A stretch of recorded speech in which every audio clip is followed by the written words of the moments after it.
What gets people in trouble is perceptions. Blockbuster is maybe one of the best case studies in business, but even Harvard Business School got it wrong.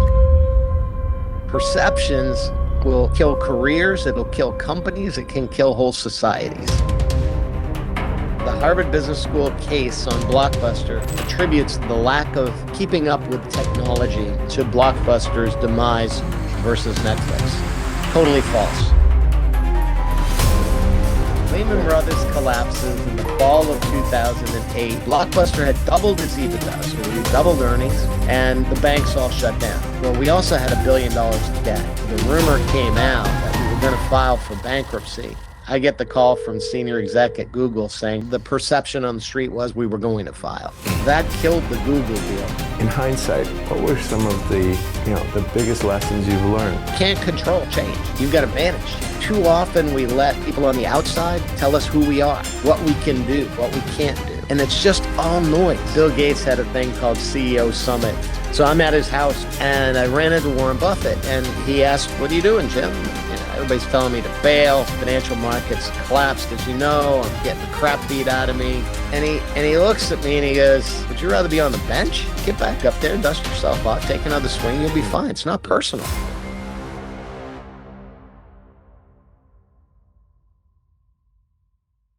Welcome to the show. I'm your host, Jerome Dwight. Today on the Challenger podcast, we're diving into one of the most dramatic business battles of our time, the untold story behind Blockbuster versus Netflix. Our guest is Jim Keyes, the legendary former CEO who led not one, but two of America's most iconic brands, first transforming 7-Eleven into a global powerhouse through its IPO, and later stepping in to steer Blockbuster through one of the most turbulent times in corporate history. This isn't the version you read in Harvard case studies. This is the real story. The boardroom drama, the near deal with Google and YouTube that could have rewritten history. Jim takes us inside the chaos, what it's like to lead under fire, make billion-dollar bets with limited time, and rebuild a company's spirit when the world's already written you off. Today's episode isn't just business school, it's the MBA they never taught you. So let's go.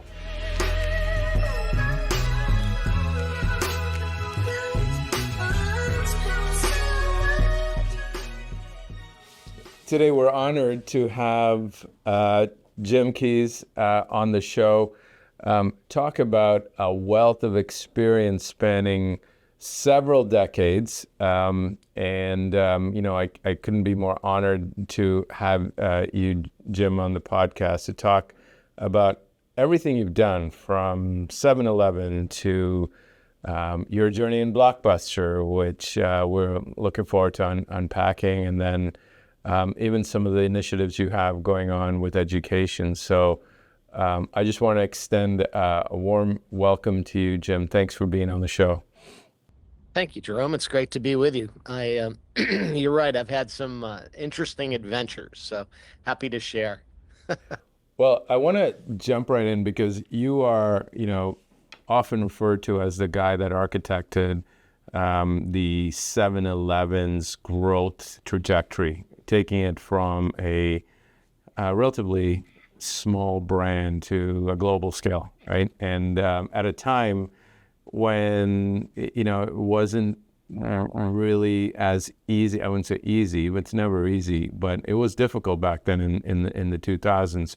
So you were CEO of 7-Eleven from 2000 to 2005, and that was also a time where we talked earlier, where the dot-com boom and later bust was, starting, right? So talk me through just the climate at the time. You started CEO of 7-Eleven. There are a lot of these like tech-enabled dot-com franchises, popping up. What was your, vision and aspiration for 7-Eleven when you took the job?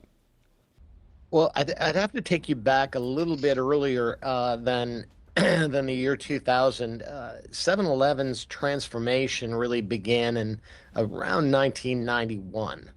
The company had done a leverage buyout, took on $4 billion of debt at 17% interest. That's even, I know you're a banker, but Yeah. even you have to say that Yeah, it's tough to make that math work. Yeah. tough to make that math work. Yeah, Yeah. we'll make it up in increased sales. We'll have 7% increased sales per Right. year, same store sales after 10 years of declining sales. But they thought they could pull off a miracle. By 1991, 7-Eleven was bankrupt, and this was a result of the first big financial crash during our career spans, which was Mm. 87, 88, Yes. Black Monday, et cetera. That Mhm. was when they were trying to do an LBO and funded, probably Mhm. should not have funded, but did.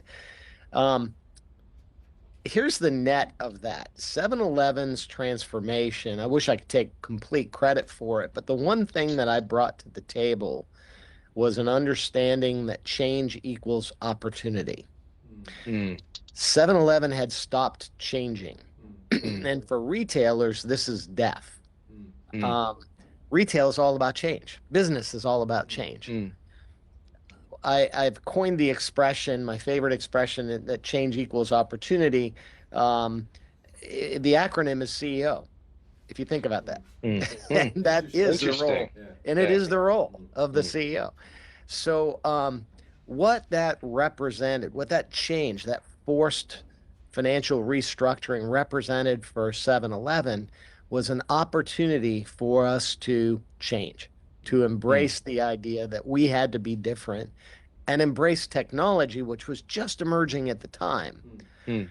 But our role model was 7-Eleven Japan, who had embraced technology and used that technology to deliver phenomenal execution in convenience retail. They were selling restaurant quality sushi in every store, delivered three Mm. times a day, enabled by the power of technology that supported an infrastructure of commissaries and daily delivery. Mm. All of that while 7-Eleven in the US was having trouble selling a decent quality hot dog Mm. on the roller grill, right? Right. So we embraced that technology. I embraced that technology, brought it to the United States. All of a sudden, it changed everything. It gave us an understanding of every item in every store, what was selling, what wasn't selling, gave us a chance to respond to change in a way that no other retailer was doing at the Mm. time. Mm. And that That's was really the fabulous. secret sauce. That was how Mm. we went from negative sales for 10 years to truly positive same store sales for a 10-year span. Hmm. And that's difficult to do, right? And who were your big customers in that retail model where, you're kind of offering convenience to the mass market, and how were you looking to be different from those players? Well, the model at the time was convenience is 18 to 35-year-old blue collar male. Mm. That was basically the demographic that was typical for convenience stores. Women were using grocery stores, drug stores as their convenience destination. Mm. And with the power of technology, we're able to say, wait a minute, now we don't need to stay in that traditional demographic. Women need convenience too. Mm. So we literally worked on a product assortment that would be more appealing to a much broader demographic, and we're successful in expanding the demographic because, frankly, everybody needs convenience. Mm. So why settle on that narrow, beer drinking, cigarette smoking customer, which is really what we did historically. Hmm. And it sounds like you used a lot of the technology that was emerging, the internet and e-commerce, to really rewire the back end. Can you talk us through how you went about doing that? Was it speed? Was it just being closer to the customer? Maybe talk us through that. Data, data, Mm. data, data. I mean, Right. businesses run off of data, off of knowledge, and when you don't have data, it's like, as you can see from all the stuff in the background, I'm an aviation nut, and you can't fly in the clouds in bad weather without data. So you rely heavily on the on the information coming from your instruments to stay Yeah. on course and alive, basically. And Mm. retail's the same thing. You've got to know what's selling. You've got to know Right. what's not selling and how to stay in stock on the best selling items. So Right. it was really back to fundamentals, but data allowed us to be better retailers. Now I'll give you an interesting story though. You see a lot of retailers adopt technology, and the most common mistake I see with fellow retailers in technology is that they think technology is a way to take the people out of Mm. retail, of decision making. The irony is what I saw as the success of 7-Eleven Japan was that instead of taking the decision making out, so in other words, the computer can tell you how many pieces of one particular kind of sushi you need to order for the next day. There's a tendency to allow that computer to make the decision. The problem with that is that a retailer has eyes and ears. The computer doesn't. The retailer looks out his window and says, the road's under construction. It would take the computer 2 weeks to realize that. The retailer can then make an immediate judgment based on data that says, here's how many units I need to order for tomorrow.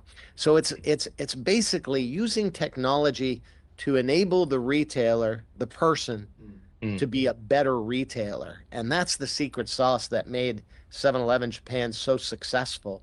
It's the use of technology to empower better decision making in people. Yeah, we could spend hours talking about the future of technology and how AI will play a role in the psychology of buying. But going back to retail is one of the hardest games out there in any segment. And you've been, one of the few CEOs I've had on the show that has been successful at scale. I think I had the former president of Starbucks on, and he talked about, growing the brand across Asia and, what kind of things he had to adapt to, different cultures and so forth. 7-Eleven, I didn't even realize how many stores and footprint you guys had. You took it across 19 countries. Very impressive. I'm guessing that the psychology of the customer in some of those non-North American countries may not be the same as Middle America. So how important was understanding your local demographic, and how did you, execute on that? So Jerome, I call it, I've adopted a phrase I call cultural literacy. And it's interesting because in today's world, as you know, there's a lot of angst around diversity and DEI and all this kind of stuff, right? And it's kind of comical because from my perspective, because I've used cultural literacy very successful on a global basis, because the reality is technology is never going to go away, right? So the world is going to continue to shrink, and the more we as humans can understand each other, the more effective we can be on a global basis. And I think that's a screaming opportunity for everybody.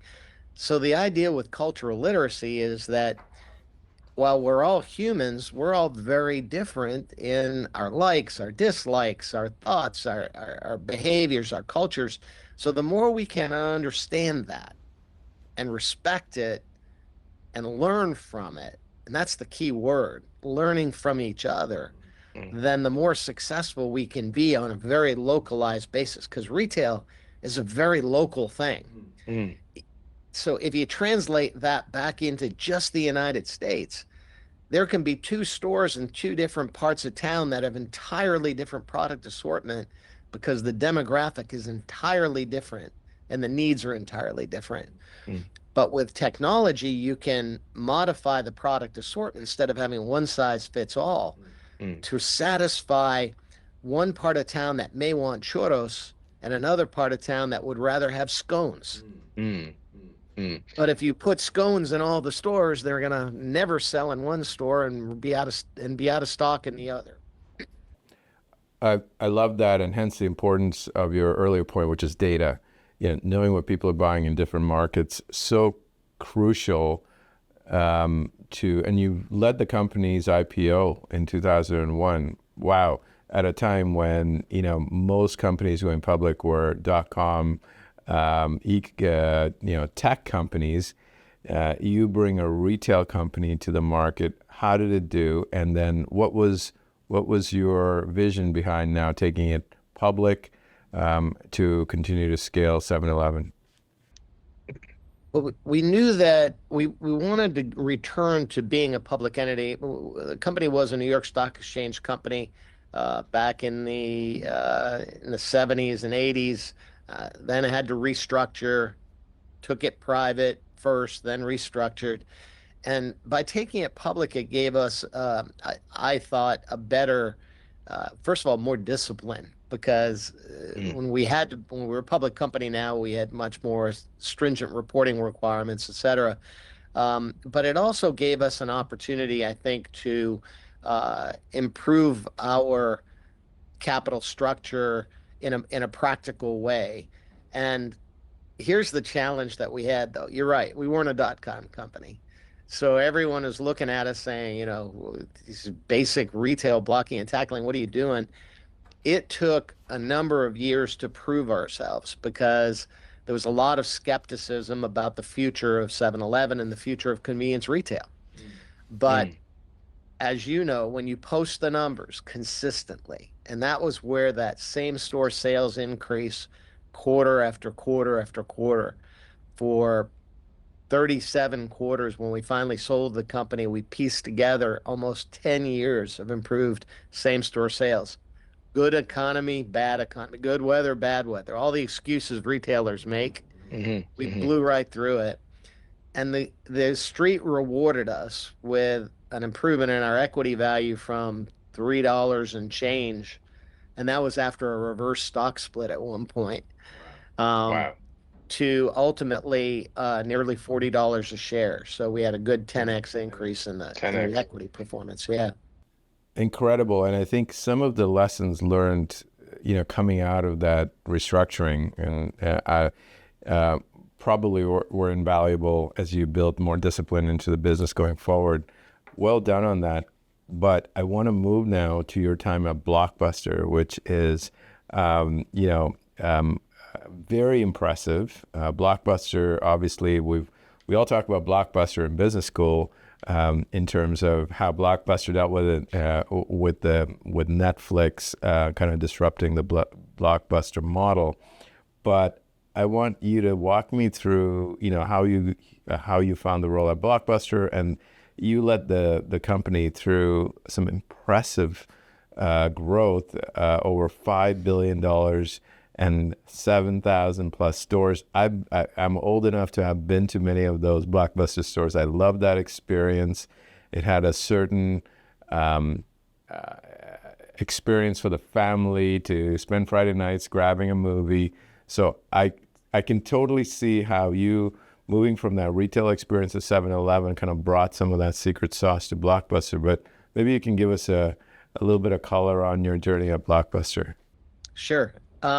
First, let me share an important message because this is a book I released recently, and on purpose, the planet is on here, and Mm, it's a little misleading title, Education is Freedom, but it's all about learning, and Blockbuster is a great example of the importance mm, of a learning experience. But this is perspective. When you look at the Earth from space, you look at it with perspective. mm, What gets people in trouble is perceptions. Perceptions mm. will kill careers, it'll kill companies, it can kill whole societies Wow. because people aren't using critical thinking, they're not using knowledge to understand what really happens. And the reason that's so important for Blockbuster is maybe one of the best case studies in business, but even Harvard Business School got it wrong because the Harvard Business School case on Blockbuster attributes the lack of keeping up with technology to Blockbuster's demise versus Netflix. Mm-hmm. Totally false. You want to hear why? Absolutely. All right. So, first of all, there's this rumor out there that Netflix tried to sell themselves to Blockbuster, right? Mm-hmm. And that idiot CEO said no, they laughed at them. First of all, it wasn't me. That was 7 years before I got there. Before you got there, right. Yeah. But I've got to defend my predecessor. Right. Because Netflix for $50 million wasn't worth $50 million at the time. They were trading for 79 cents a share. They were struggling. They had a startup DVD by mail business. Streaming was nowhere in sight. Blockbuster, meanwhile, had partnered with Enron in the year 2000. Why Enron? Enron had bought spectrum, bandwidth. They were sitting on more bandwidth than anyone else in the world and had the ability to stream before anybody even thought about streaming.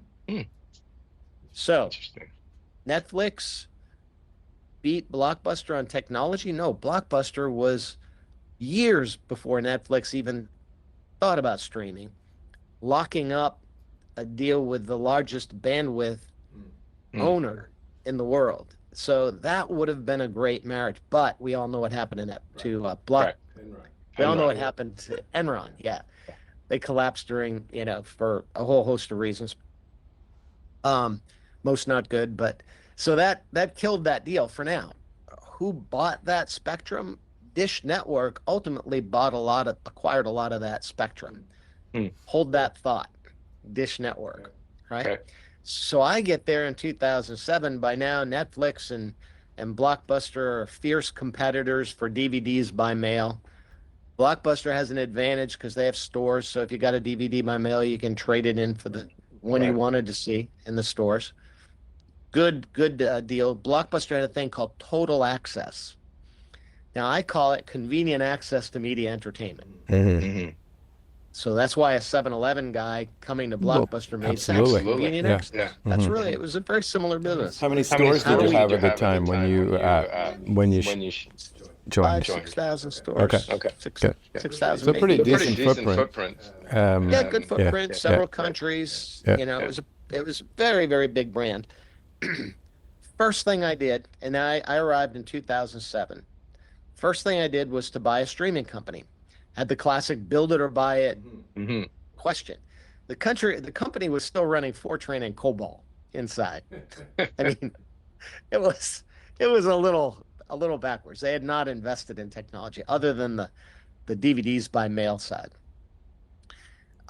So build or buy a streaming I bought because the studios, 5 of the 6 major studios, had created a company called MovieLink.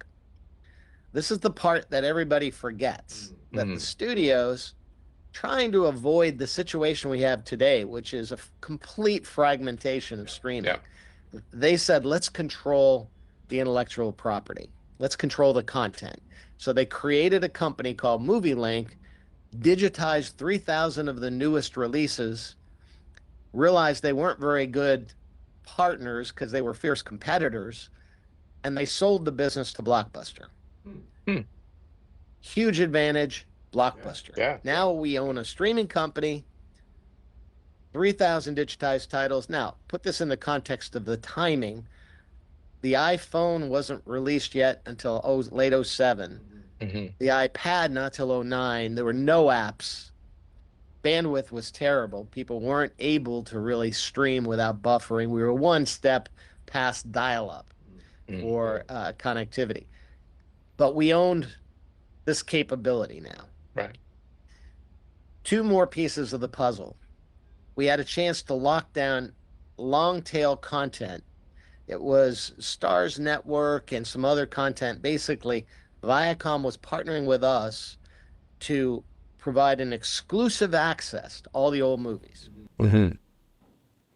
So was your direction at the time to still keep the bricks and mortar but start to move into the streaming and Yeah. kind of do both? Okay. Absolutely. And the bricks and mortar were not a real millstone because we had evergreen leases, most of them. We knew that streaming was coming. So, as those leases expired, you close the store and then migrate over into streaming on a practical basis.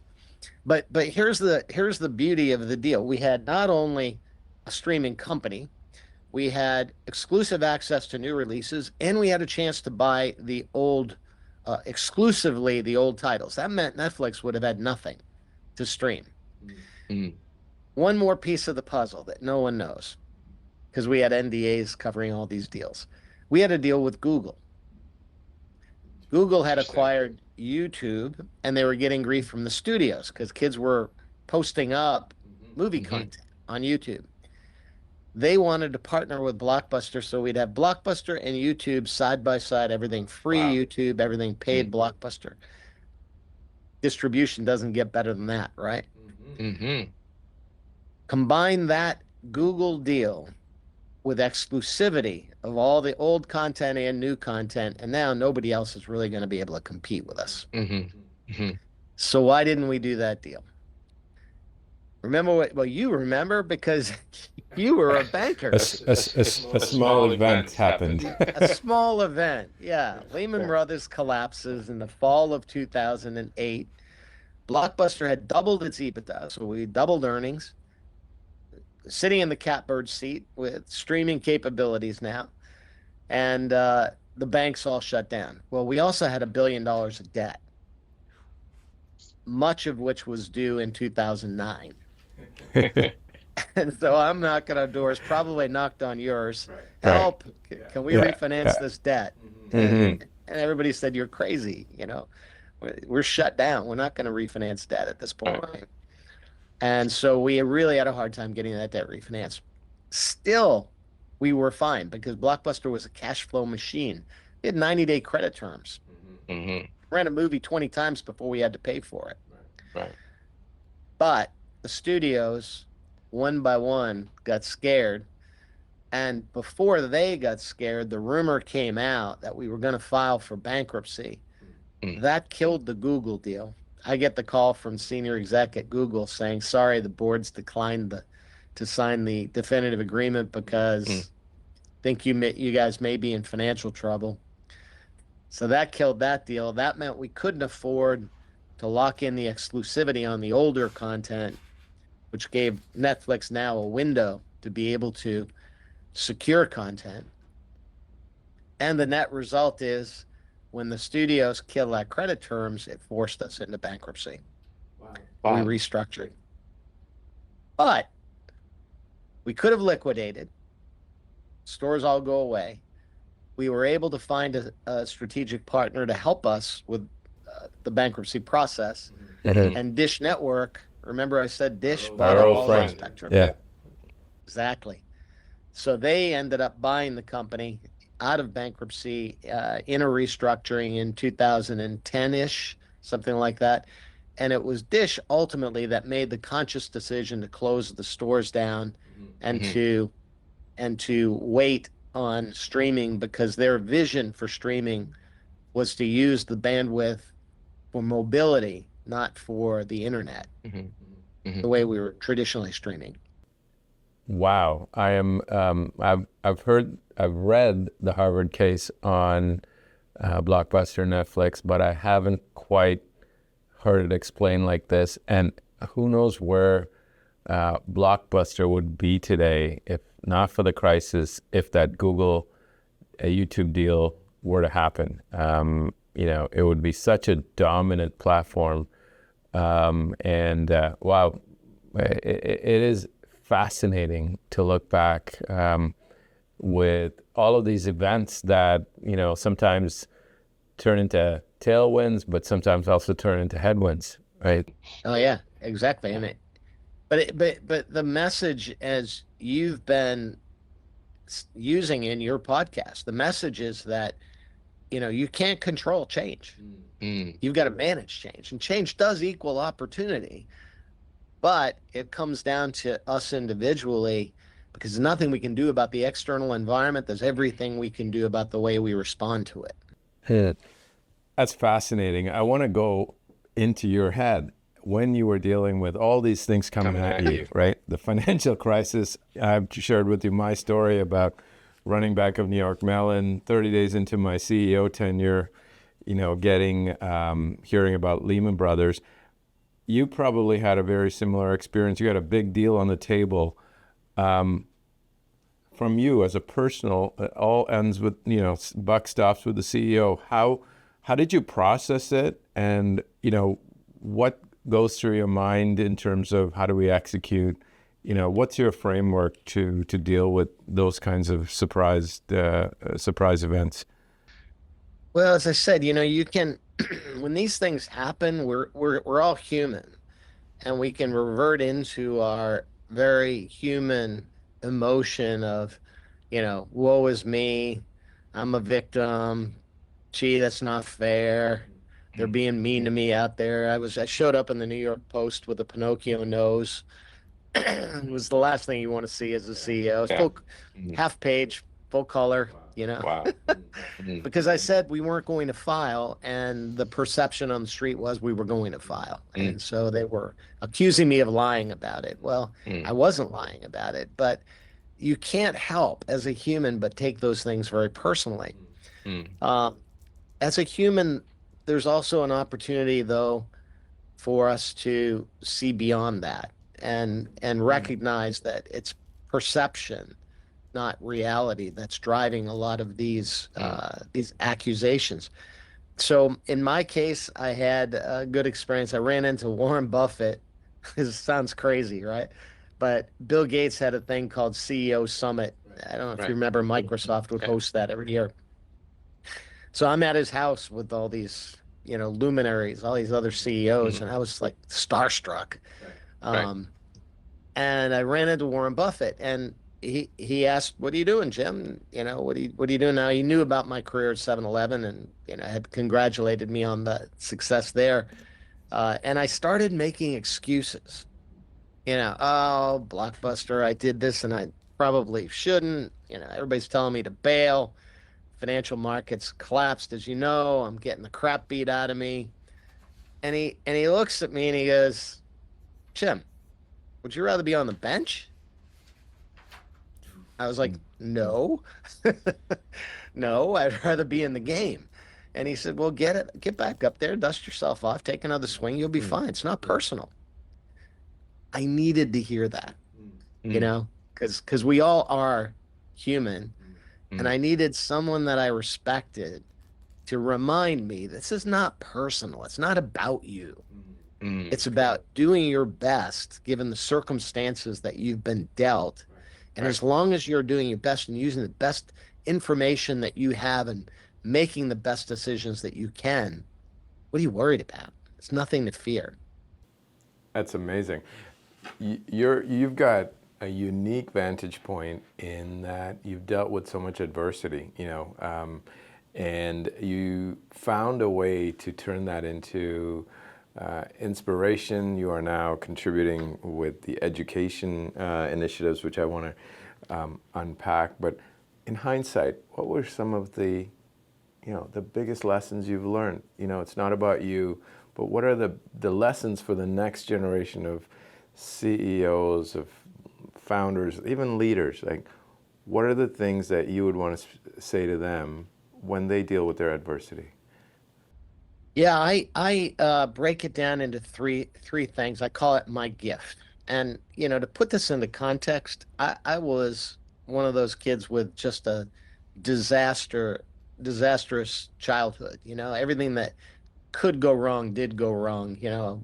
Mm, Broken down house with no running water, parents divorcing when I'm 5, and disruption, and mm, you know people passing away in the family. All kinds of terrible stuff happened. But instead of being the victim in that environment, I turned to education, and I found that, okay, no one's here to take care of me. I'm going to have to do this myself, and education was my path. mm, And so that was my first awakening, that adversity ended up being my gift because it taught me the power of my own strength to overcome that adversity and to mm, turn change into opportunity, even adverse change into opportunity, which I successfully did through my whole life. So the thing I call my gift today comes down to three things. It's dealing with change because the reality is change is inevitable. Personally, professionally, there's nothing we can do about that crap that swirls around us. But there's everything we can do about how we react to it and respond to it. And if we proactively say, it ain't about me, it's about what's going on out there, I'm going to find an opportunity in this crisis, and I'll weather the storm. And that change is opportunity. So I'll find that opportunity. That's the first thing. The second thing is having the confidence to do something about it, because we can say that all day long, but as humans, we're like, we all have that little man on our shoulder going, you're not smart enough, blah, blah, blah. Those are lies. They're lies. Too often we let people on the outside tell us who we are, what we can do, what we can't do. And it's just all noise. So you got to block out that noise and realize it's not personal, that we have the ability to do anything we want to do, and we can control it if we don't let others kill our confidence and decide who we are and what we can and can't do. So that confidence is such an important element. And by the way, it's learned. It's not, I wasn't born with confidence. I learned how to be confident, and there are steps you can take. And the third thing that is equally important, you're going to accept change and adapt to it, and you've got the confidence to do something about it, then you better be good at clarity, because it's a very complex world, and we overcomplicate everything. Everybody overcomplicates everything. If it starts with inbound clarity, are we really listening? Are we really using critical thinking, or are we, like everybody else, settling with perceptions? See something on the internet, I believe it, and I get mad. Not necessary. If we're listening carefully, if we're using our critical thinking, we can determine truth from fiction. And then likewise, external communication.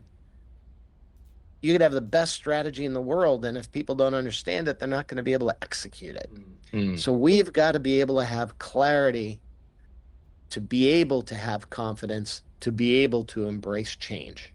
And it's really that simple. Those three things, I think, are my secret weapon, if you will, to overcome any kind of adversity, any kind of change. That's incredible. Like sometimes it's those foundational, simple principles, done intentionally, that has lasting impact. In the last few minutes we have, you are also passionate about education, as am I. I believe that education is a great equalizer when you come from challenging circumstances like you have, like I have. Where do you see education going? And talk to us about your Education is Freedom Foundation. Sure. Well, the whole concept of the Education is Freedom Foundation, I tried to capture them in the book. I call them meta skills. Those are the things, and you talk about this all the time. It's those soft skills: confidence, change, clarity, curiosity, critical thinking, creativity, character, cultural literacy. Those are the soft skills that you don't have a class in cultural literacy in school. It's kind of thing some of us take years of our career to really develop, but you can learn those softer skills. So that's what I've been out trying to promote with the book and with the foundation, Education is Freedom. But I'm on a new mission in the last 2 or 3 years since dropping this book that I think you'll find really interesting.